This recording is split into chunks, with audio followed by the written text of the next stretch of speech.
Oh yeah, the BRUNI, they are first. The BRUNI, the flower first, then the asuntas. And they require cross-pollination, right? Yes. Look at the color of that. This one that's probably going to open, you'd say tonight?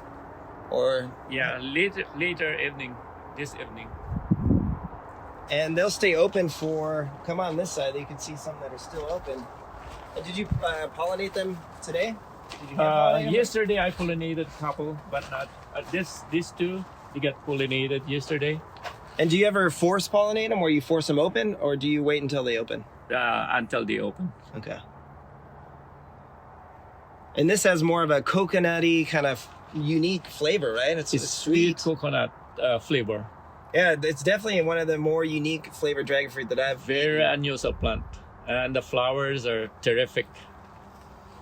Yeah, they smell beautiful. I mean, really nice scent, and it looks like they have streaks of white. Just a really that beautiful. one is open. There's one open one. On top. Oh, up above, look up here, Scott. Yes, See if you could reach up there.